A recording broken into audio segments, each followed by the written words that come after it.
연금술사 1부. 산티아고는 다시 책을 읽으려 했지만 더 이상 집중할 수가 없었다. 무언가 진리의 음성을 들은 듯 했다. 떨리고 혼란스러웠다. 산티아고는 팝콘 장수에게 가서 팝콘 한 봉지를 샀다. 노인이 말한 것을 팝콘 장수에게 이야기해줘야 할지 어떨지를 생각하며 때로는 있는 그대로 놓아두는 편이 더 낫지. 산티아고는 아무 말도 하지 않았다. 만약 노인이 들려준 이야기를 해준다면 팝콘 장수는 사흘 밤낮을 고민할 것이다. 하지만 그는 이미 자신의 팝콘 수레에 너무 길들여져 있었다. 산티아고는 그 고통스러운 상념을 팝콘 장수에게 면제해 주었다. 그는 도시 이곳저곳을 정처 없이 걷다가 마침내 부두에 이르렀다. 작은 건물 한 채가 눈에 들어왔다. 아프리카로 가는 배표를 팔고 있었다. 그는 이집트가 아프리카에 있음을 알고 있었다. 표를 사실 건가요? 매표소 직원이 물었다. 아마 내일쯤이면 사게 될 거예요. 산티아고는 건물에서 물러나오며 말했다. 양 한 마리를 팔면 바다 건너로 갈 수 있으리라. 하지만 이 생각은 그를 두렵게 했다. 몽상가가 또 하나 왔군. 매표소 직원이 멀어져 가는 청년을 보며 동료에게 말했다. 저 친구들 여비도 없으면서 꼭 저렇게 말한다니까. 산티아고는 양들을 생각했다. 갑자기 그들 곁으로 돌아가기가 겁이 났다. 그는 꼬박 2년 동안 양치는 법을 배웠다. 이제 양털 깎는 법과 새끼 벤 양을 돌보는 법, 늑대의 공격으로부터 양을 보호하는 법이라면 누구보다 자신 있었다. 안달루시아 지방의 모든 평원과 목초지도 두루 꿰고 있었다. 양을 사고 파는 정확한 가격도 알고 있었다. 생각 끝에 산티아고는 친구의 외양간으로 가보기로 결심하고 가장 먼 길을 골라 걷기 시작했다. 이 도시에도 오래된 성이 있었다. 그는 바위 비탈을 올라 성벽 한쪽에 걸터 앉았다. 저 멀리 아프리카 땅이 건너다 보였다. 이곳으로 무어인들이 쳐들어와 여러 해 동안 스페인 전역을 점령한 적이 있다고 했다. 그는 무어인이었다. 스페인의 집시를 데려온 게 바로 그들 무어인이었다. 도시도 구석구석의 거리까지 한눈에 들어왔다. 노인과 이야기를 나누던 광장도 보였다. 노인을 만난 그 시간, 저주나 받으라지. 그는 단지 꿈에 대한 이야기를 들으러 노파를 찾아갔을 뿐이었다. 그런데 꿈풀이 노파도 그 노인도 그가 지금 양떼를 돌보는 양치기라는 점에는 전혀 신경을 쓰지 않았다. 그들은 가지 없이 혼자 살아가는 사람들이라서 그런지 양치기와 양의 한 몸 같은 관계를 알지 못했다.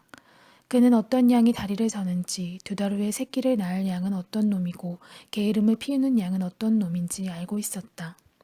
양털을 깎고 도살하는 것도 그의 몫이었다. 그가 양을 떠난다면 양들은 견디지 못할 것이었다. 바람 한 줄기가 불어왔다. 그는 이 바람을 알고 있었다. 사람들은 이 바람을 레반터라고 불렀다. 이 바람과 함께 동부 지중해 레반트로부터 무어인들이 쳐들어왔기 때문이었다.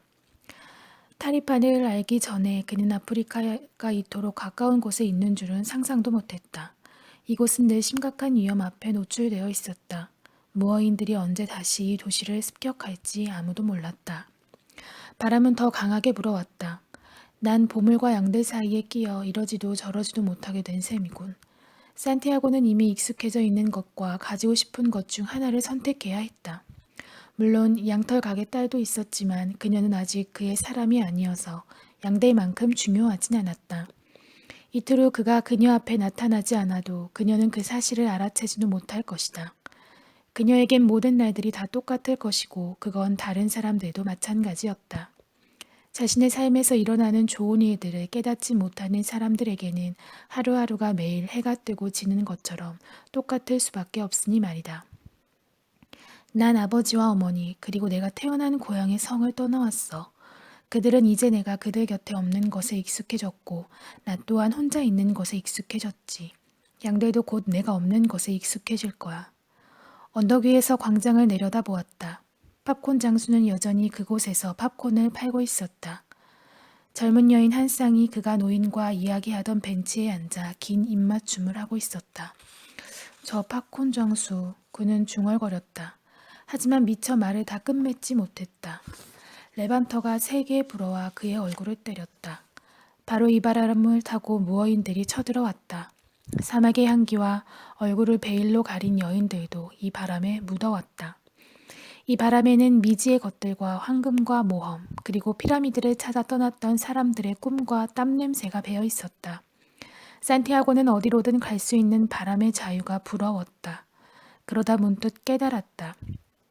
자신 역시 그렇게 할 수 있으리라는 사실을. 떠나지 못하게 그를 막을 것은 아무것도 없었다. 그 자신 말고는. 양들, 양털 가게 주인의 딸, 그리고 안달루시아의 평원은 그에게 단지 자아의 신화를 이루어가는 과정들에 불과했다. 다음날 정오 젊은 양치기는 그 노인을 다시 만났다. 그는 양 6마리를 데리고 갔다. 참 놀라운 일이었어요. 제 친구가 그 자리에서 제 양들을 모두 샀거든요. 자기는 줄곧 양치기를 꿈꿔왔다면서 이번 일이 자기에게 좋은 기회라는 거예요. 그는 노인에게 말했다. 항상 그런 거라네. 그것을 은혜의 섭리라고 부르지. 만약 자네가 처음으로 카드놀이를 하게 된다고 치세. 자넨 틀림없이 따게 돼. 바로 초심자의 행운이라는 거지. 노인이 말했다. 어째서 그렇게 되는 거죠? 자네의 삶이 자네가 자아의 신화를 이루며 살아가기를 원하기 때문일세. 노인은 이렇게 대답하고는 양 6마리를 살펴보기 시작했다. 한 마리가 다리를 절고 있었다. 산티아고는 노인에게 그 양이 가장 영리하고 털도 많이 내니 그런 건 신경 쓸 필요가 없다고 말했다. 보물은 어디 있는 거죠? 산티아고가 물었다. 이집트에 있다네. 피라미드 가까운 곳에. 산티아고는 몹시 놀랐다. 집시 노파도 똑같은 말을 했었다. 하지만 노파는 대가로 아무것도 받지 않았다. 보물이 있는 곳에 도달하려면 표지를 따라가야 한다네. 신께서 우리 인간들 각자가 따라가야 하는 길을 적어주셨다네. 자네는 신이 적어주신 길을 읽기만 하면 되는 거야. 산티아고가 무슨 말인가 하려는 순간 나비 한 마리가 팔랑거리며 두 사람 사이로 날아왔다. 할아버지 생각이 났다. 산티아고, 나비는 행운의 표지란다. 어린 시절 할아버지의 음성이 들리는 듯 했다. 귀뚜라미와 메뚜기처럼, 회색 도마뱀과 네잎클로바처럼. 바로 그걸세. 자네 할아버지께서 말씀하신 그대로일세. 이 나비는 표지야. 노인은 산티아고의 생각을 다 읽고 있었다. 말을 마친 다음 노인은 걸치고 있던 겉옷을 젖혔다. 가려져 있던 것이 모습을 드러냈다. 산티아고는 경탄을 감출 수 없었다. 어제 강렬한 광채로 그를 사로잡았던 바로 그것이었다. 노인은 겉옷에서 보석이 박힌 금으로 된 묵직한 흉패를 입고 있었던 것이다. 노인은 진짜 왕이었다. 자객들의 피에 변장하고 있는 것이 틀림없었다. 자, 이걸 밖에나. 노인은 금으로 된 흉패 한가운데 박혀있던 흰색과 검은색의 보석을 하나 빼냈다. 우림과 툼림이라네. 검은 것은 예를 뜻하고 하얀 것은 아니오를 뜻하지. 표지들을 식별하기 어려울 때 도움이 될 걸세. 하지만 언제나 분명한 질문이어야 하네. 부득이한 경우가 아니면 자네 스스로 결정을 내리도록 하게. 보물이 피라미드 근처에 있다는 것은 자네도 이미 알고 있었네만 그럼에도 자네가 내게 양 6마리를 주어야 하는 이유는 내가 자네의 결심을 도와주었기 때문이라네. 산티아고는 배낭 속의 보물들을 간직했다. 이제부터는 스스로 결정을 내려야 한다. 만물이 다 한 가지라는 것을 명심하게, 또한 표지가 말하는 것을 잊지 말게. 특히 자네 자아의 신화의 끝까지 멈추지 말고 가야 해. 자네가 길을 떠나기 전에 들려주고 싶은 이야기가 하나 있네. 어떤 상인이 행복의 비밀을 배워오라며 자기 아들을 세상에서 가장 뛰어난 현자에게 보냈다네. 그 젊은이는 40일 동안 사막을 걸어 산꼭대기에 있는 아름다운 성에 이르렀지. 그곳 저택에는 젊은이가 찾는 현자가 살고 있었어. 그런데 현자의 저택, 큼직한 거실에서는 아주 정신없는 광경이 벌어지고 있었어. 장사꾼들이 들락거리고 한쪽 구석에서는 사람들이 왁자지껄 이야기를 나누고 식탁에는 사내 진미가 그득 차려져 있더란 말일세. 감미로운 음악을 연주하는 악단까지 있었지. 현자는 이 사람 저 사람과 이야기를 하고 있었어. 젊은이는 자기 차례가 올 때까지 2시간을 기다려야 했지. 마침내 젊은이의 차례가 되었어. 현자는 젊은이의 말을 주의 깊게 들어주긴 했지만 지금 당장은 행복의 비밀에 대해 설명할 시간이 없다고 했어. 우선 자신의 저택을 구경하고 2시간 후에 다시 오라고 했지. 그리고는 덧붙였어. 그런데 그 전에 지켜야 할 일이 있소. 현자는 이렇게 말하더니 기름 2방울이 담긴 찻숟가락을 건넸다네. 이곳에서 걸어다니는 동안 이 찻숟갈의 기름을 한 방울도 흘려서는 안 돼요. 젊은이는 계단을 오르내릴 때도 찻숟가락에서 눈을 뗄 수 없었어. 2시간 후에 그는 다시 현자 앞으로 돌아왔지. 자, 어디? 현자는 젊은이에게 물었다네. 그대는 내 집 식당에 있는 정교한 페르시아 양탄자를 보았소? 정원사가 10년 걸려 가꿔 놓은 아름다운 정원은 서재에 꽂혀 있는 양피지로 된 훌륭한 책들도 좀 살펴보았소? 젊은이는 당황했어. 그는 아무것도 보지 못했노라고 고백했네. 당연한 일이었지. 그의 관심은 오로지 기름을 한 방울도 흘리지 않는 것이었으니 말이야. 그렇다면 다시 가서 내 집의 아름다운 것들을 좀 살펴보고 오시오. 그리고 현자는 이렇게 덧붙였지. 살고 있는 집에 대해 모르는 사람을 신용할 수는 없는 법이라오. 이제 젊은이는 편안해진 마음으로 찻숟가락을 들고 다시 저택을 구경했지. 이번에는 저택의 천장과 벽에 걸린 모든 예술품들을 자세히 살펴볼 수 있었어. 정원과 주변의 산들, 화려한 꽃들, 저마다 제자리에 꼭 맞게 놓여있는 예술품들의 고요한 조화까지 모두 볼 수 있었다네. 다시 현자를 찾은 젊은이는 자기가 본 것을 자세히 설명했지. 그런데 내가 그대에게 맡긴 기름 2방울은 어디로 갔소? 현자가 물었네. 그제서야 숟가락을 살핀 젊은이는 기름이 흘러 없어진 것을 알아차렸다네. 내가 그대에게 줄 가르침은 이것뿐이오. 현자 중에 현자는 말했지. 행복의 비밀인 이 세상 모든 아름다움을 보는 것, 그리고 동시에 숟가락 속에 담긴 기름 2방울을 잊지 않는 데 있도다. 양치기는 말없이 가만히 있었다. 그는 늙은 왕의 이야기를 이해했던 것이다. 그는 방랑을 좋아하지만 결코 자신의 양들을 잊지 않았으니까 말이다. 노인은 산티아고를 그윽히 바라보더니 이윽고 2 손을 활짝 펴서 그의 머리 위에 대고 알 수 없는 동작을 했다. 그리고 양 6마리를 데리고 사라져 버렸다. 조그만 도시인 타리파의 경사지에는 예전에 무어인들이 건설한 오래된 요새가 있었다. 그 요새의 성벽 위에 앉으면 도시 전체가 내려다 보였고 바다 건너 아프리카 땅도 시야에 들어왔다. 살렘의 왕 멜키세덱은 그날 오후 요새의 성벽 위에 앉아 불어오는 레반터를 맡고 있었다. 그의 주위에는 양 6마리가 주인이 바뀌는 갑작스러운 변화에 놀라 끊임없이 불안하게 움직이고 있었다. 그들이 바라는 것은 먹이와 물뿐이었다. 멜키세덱은 부두를 떠나는 작은 배 한 척을 보았다. 그 젊은 양치기를 다시 만나는 일은 없을 것이다. 아브라함에서 11조를 받은 후에도 그를 다시 보지 못했다. 그리고 그것이 바로 그의 일이었다. 신들은 욕망을 가질 필요가 없었다. 신들에게는 자아의 신화라는 것이 없기 때문이다. 어쨌거나 살렘의 왕은 마음속 깊이 청년의 행운을 빌어주었다. 그리고 생각했다. 저 젊은이는 곧 내 이름을 잊어버리겠지. 여러 번 더 반복해 주었어야 했는데 저 젊은이가 언젠간 나에 대해 이야기할 때 살렘의 왕 멜키세덱이라고 말할 수 있도록 말이야. 그러나 다음 순간 고개를 젓고는 뉘우치는 표정으로 하늘을 올려다 보였다. 내 주여, 아옵니다. 말씀하신 모든 것이 헛되고 헛되었다는 것을. 하지만 늙은 왕이란 때로는 혼자서 우쭐해 보기도 해야 하지 않겠사옵니까? 아프리카는 정말 이상한 곳이군. 산티아고는 도시 뒷골목에서 흔히 볼 수 있는 작은 카페에 앉아 있었다. 몇몇 남자들이 커다란 담배 파이프 하나를 입에서 입으로 돌려가며 나눠 피우고 있었다. 이곳에 온 지 불과 몇 시간도 지나지 않았지만 그가 본 것은 많았다. 손을 잡고 산책하는 남자들, 얼굴을 가린 여자들, 그리고 높은 탑 꼭대기에 올라가 노래를 부르는 이슬람 사제들도 보았다. 그들이 노래를 부르자 모든 사람들이 일제히 무릎을 꿇고 바닥에 머리를 조아렸다. 신실하지 못한 관습이야. 그는 그 모습을 보고 혼잣말로 중얼거렸다. 어렸을 때 그는 마을 교회에서 백마를 타고 칼을 뽑아든 성 산티아고 마타모로스 상을 바라보곤 했었다. 말구발의 이교도들을 짓밟고 있는 모습이었다. 그가 느낀 것은 불쾌감과 끔찍함 뿐이었다. 신실하지 못한 자들은 흉측한 것만 좋아하는 모양이었다.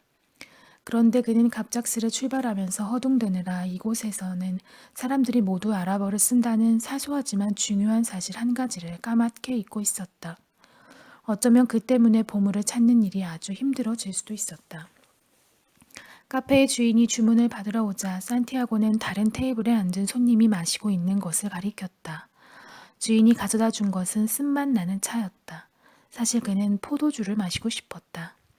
하지만 지금은 그런 것에 신경 쓸 때가 아니었다. 오직 보물과 그것을 얻을 방법에 대해서만 생각해야 했다. 주머니 속에는 양을 팔고 받은 상당한 돈이 들어 있었고 그는 돈이 마술과도 같은 것임을 알고 있었다. 돈을 가진 사람은 결코 혼자 있지 않아도 되는 법. 오래지 않아 아마도 며칠 후면 그는 피라미드 앞에 서 있을 것이다. 가슴을 온통 금으로 덮고 있던 그 노인이 겨우 양 6마리를 얻기 위해 거짓말을 했을 리는 없으니까. 노인은 표지에 관해서 이야기했었다. 바다를 건너는 동안 산티아고는 표지들에 대해 생각했다. 그랬다. 그는 노인이 말해준 것들을 이미 알고 있었다. 안달루시아 평원에서 보낸 세월 동안 그는 땅과 하늘을 보고 가야 할 길을 알아내는 데 익숙해져 있었다. 어떤 새들은 가까운 곳에 뱀이 있다는 것을 알려주었고 떨기 나무들이 보이면 몇 킬로미터 앞에 물이 있다는 뜻이었다. 모두 양들로부터 배운 것들이었다. 만일 신께서 양들을 좋은 길로 인도하신다면 인간에게도 그렇게 하시겠지. 이런 생각이 들자 그는 마음이 편안해졌다. 차맛도 덜 쓰게 느껴졌다. 그때 어떤 목소리가 들려왔다. 스페인어였다. 당신은 누구요? 산티아고는 너무도 기뻤다. 마침 표지에 대해서 생각하고 있을 때 누군가가 나타난 것이다. 어떻게 스페인어를 할 줄 아시죠? 그가 목소리의 주인공에게 물었다. 목소리의 주인공은 젊은이였고 서양 옷을 입고 있었지만 피부색으로 보아서는 분명히 이 도시 사람 같았다. 키나 나이도 자신과 비슷해 보였다. 이곳에서 스페인어를 할 줄 아는 사람이 많아요. 스페인에서 2시간 정도밖에 떨어져 있지 않으니까요. 앉으세요. 그리고 마실 것도 좀 시키세요. 내게는 포도주를 좀 시켜주시고요. 이 차는 도저히 마실 수가 없군요. 이 나라엔 포도주가 없어요. 종교적인 이유로 금지되어 있거든요. 젊은이가 말했다. 산티아고는 그렇다고 피라미드까지 가는 길을 좀 가르쳐 달라고 했다. 그러다 그는 자칫 보물에 대해서도 말할 뻔했지만 가까스로 자신의 경솔을 다스렸다. 이 아랍인이 길을 안내해주는 대가로 보물의 일부를 요구할지도 모르는 일이었다. 그는 아직 손에 넣지도 못한 물건을 두고 대가 운운하는 것은 어리석다는 노인의 말을 떠올렸다. 괜찮다면 나를 그곳까지 데려다 주셨으면 합니다. 답례는 하겠습니다. 그곳까지 어떻게 갈 건지 생각은 해두었습니까? 그때 산티아고는 카페 주인이 그들의 대화를 주의 깊게 엿듣고 있음을 알아차렸다. 그는 좀 거북해졌다. 하지만 그는 지금 안내자를 만났고 기회를 놓칠 수는 없는 일이었다. 당신은 사하라 사막을 건너야 해요. 그러려면 돈이 있어야 하고요. 우선 당신이 돈을 충분히 갖고 있는지 알고 싶은데요. 젊은이가 말했다. 산티아고는 별 이상한 걸 다 묻는다고 생각했다. 그러나 그는 노인을 믿었다. 노인은 무언가를 간절히 원하면 온 우주가 도와준다고 했었다. 그는 주머니에서 돈을 꺼내 젊은이에게 보여주었다. 카페 주인도 기다렸다는 듯 다가와서 돈을 구경했다. 젊은이와 카페 주인은 아랍어로 무언가 이야기를 나누었다. 카페 주인은 화가 난 듯한 표정이었다. 나갑시다. 주인은 우리가 여기 계속 있는 게 싫은 모양이에요. 젊은이가 말했다. 산티아고는 마음이 가벼워졌다. 그는 계산하려고 일어섰다. 하지만 카페 주인이 그의 팔을 붙잡고 뭐라고 떠들어대기 시작했다. 산티아고는 힘이 셌지만 이곳은 이국 땅이었다. 산티아고의 새로운 친구가 카페 주인을 홀 한 구석으로 밀어낸 후 그를 데리고 밖으로 나왔다. 저 녀석이 당신 돈을 원했거든요. 친구가 말했다. 탕헤르는 아프리카가 다른 곳과는 달라요. 여기는 부둣가이고 부둣가에는 도둑놈들이 많다고요. 산티아고는 자신이 위기에 처했을 때 구해준 새 친구를 신뢰하게 되었다. 그는 주머니에서 돈을 꺼내 세어보았다. 내일이면 피라미드로 갈 수 있어요. 하지만 그러려면 낙타 2마리를 사야 해요. 친구가 마치 자기 것인 양 산티아고의 돈을 받아들며 말했다. 그들은 탕헤르의 좁은 거리를 함께 걸었다. 골목 모퉁이마다 노점들이 즐비했다. 그들은 마침내 장이 열리고 있는 커다란 광장 한가운데에 이르렀다. 단검, 양탄자, 그리고 온갖 종류의 담뱃대들이 어지럽게 널려 있었고 많은 사람들이 떠들어대며 물건을 사고 팔고 있었다. 하지만 산티아고는 새 친구에게서 눈을 떼지 않았다. 그 친구 수중에 자신의 전 재산이 들어가 있다는 사실을 잊지 않고 있었던 것이다. 다시 돌려달라고 말해볼까 생각도 했으나 우습게 보이거나 신뢰되는 일일 것 같아 그만두었다. 그는 자기가 밟고 서 있는 이 낯선 땅의 관습에 대해 알지 못했다. 잘 지켜보고 있으면 되겠지. 자기가 그 친구보다 힘도 더 센 것 같았다. 갑자기 어지러운 물건들 속에서 산티아고의 시선이 지금까지 한 번도 본 적이 없는 아름다운 단검 한 자루에가 박혔다. 칼집은 은으로 되어 있고 까만 손잡이에는 값진 보석들이 박혀 있었다. 그는 이집트에 갔다 돌아오는 길에 그 칼을 꼭 사야겠다고 마음먹었다. 저 칼 값이 얼마나 되는지 좀 물어봐줘요. 그는 칼에서 눈을 떼지 못한 채 친구에게 말했다. 그런데 순간 이상한 느낌이 들었다. 느닷없이 심장이 오그라들기라도 할 듯 가슴이 조여왔다. 옆을 바라보기가 겁이 났다. 무슨 일이 기다리고 있는지 이미 알 것 같았다. 그의 눈은 아름다운 단검 위에 계속 머물러 있었다. 그는 간신히 용기를 내어 옆을 돌아보았다. 사방에서 사람들이 오가며 소리를 지르고 있었고 옆 노점에서는 양탄자, 호두, 샐러드 따위를 흥정하고 있었다. 손을 잡고 걸어가는 남자들, 베일로 얼굴이 가는 여자들, 이상한 냄새를 풍기는 이국적인 음식들. 그러나 어디에도 그 친구의 얼굴은 없었다. 산티아고는 길이 엇갈린 거라고 믿고 싶었다. 그래서 그가 돌아오기를 기다리며 광장에 남아있기로 했다. 조금 있으니 어떤 사람이 아까 그 탑 위로 올라가 노래를 부르기 시작했다. 그러자 광장에 있던 모든 사람들이 일제히 무릎을 꿇고 땅바닥에 이마를 대더니 노래를 따라 불렀다. 노래가 끝나자 장터의 상인들은 일제히 진열대를 거두어들이고는 개미떼처럼 사라졌다. 해가 지려 하고 있었다. 산티아고는 광장을 둘러싸고 있는 하얀 집들 뒤로 해가 몸을 숨길 때까지 오랫동안 해를 바라보았다. 그는 오늘 아침 저 해가 떠오를 때까지만 해도 다른 대륙에 있었다. 60마리의 양을 거느리는 양치기였으며 한 소녀를 만날 기대에 부풀어 있었다.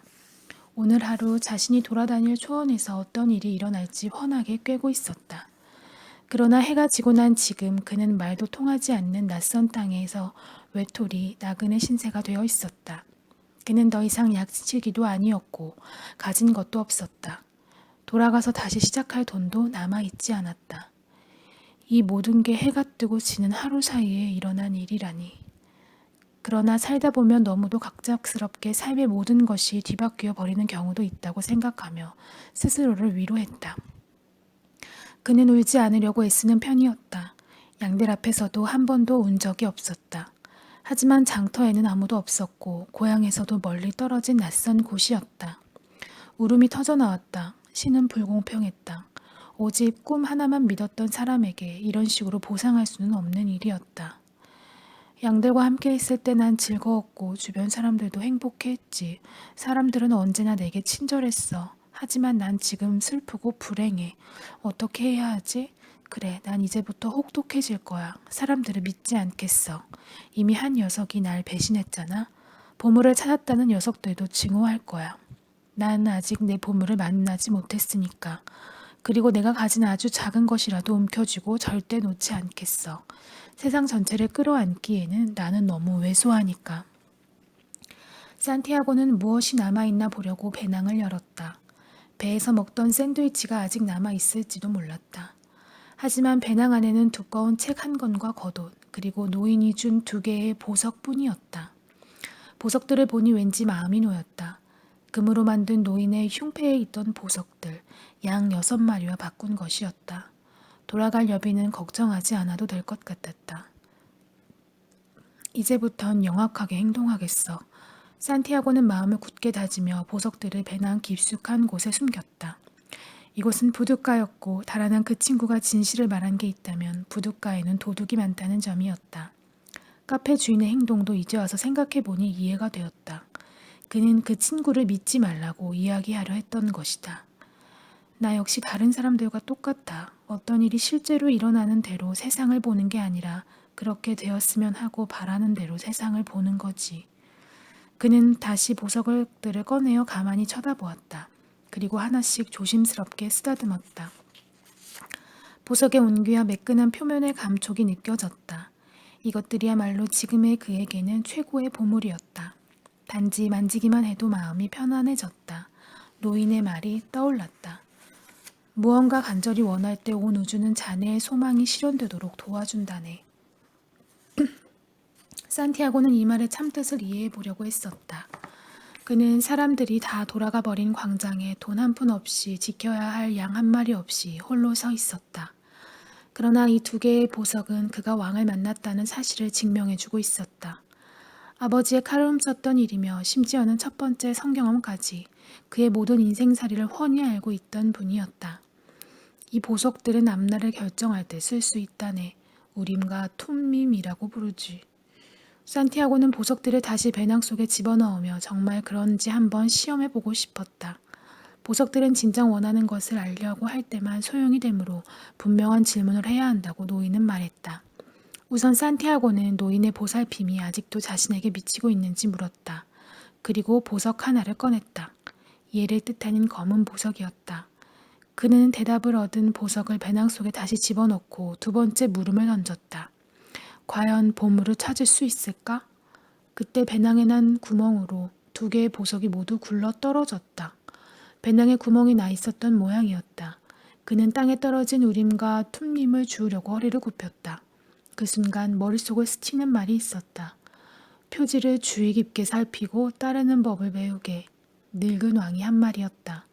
표지. 산티아고는 빙그레 미소 지으며 보석을 주워 다시 배낭 안에 넣었다. 보석들은 원하면 그 구멍으로 다시 빠져나올 수도 있었지만 그는 배낭을 꿰맬 생각이 없었다. 자신의 운명에서 벗어나지 않으려면 남에게 물어봐서는 안 되는 일도 있다는 걸 이해했던 것이다. 나 자신의 결정을 따르기로 약속했었지. 그는 스스로에게 확인하듯 말했다. 어쨌든 보석들은 노인의 보살핌이 계속될 거라고 말해주었고 그의 믿음은 힘을 얻었다. 산티아고는 텅 빈 시장을 다시 한번 바라본 후 조금 전 느꼈던 절망을 털어냈다. 이곳은 더 이상 낯선 곳이 아니었다. 새로운 세계였다. 따지고 보면 이것이야말로 그가 원하던 일이었다. 그는 진정 새로운 세상을 알고 싶어 했다. 아직 피라미드에 도달한 것은 아니지만 그는 다른 어떤 양치기보다도 먼 곳까지 와 있었다. 만약 그들이 배로 겨우 2시간 걸리는 곳에 이렇게 다른 세계가 존재한다는 사실을 알게 된다면 새로운 세계는 텅 빈 시장의 모습을 하고 그의 눈앞에 있었다. 하지만 그는 이 광장이 삶의 환기로 가득 차 있던 순간을 이미 보았고 그 살아 숨쉬던 광경을 결코 잊지 않을 것이었다. 그는 단검을 떠올렸다. 잠시 바라고 보기만 하는 데에도 너무도 비싼 대가를 치러야 했지만 그것은 그가 그때까지 한 번도 본 적이 없는 물건이었다. 그는 순간 깨달았다.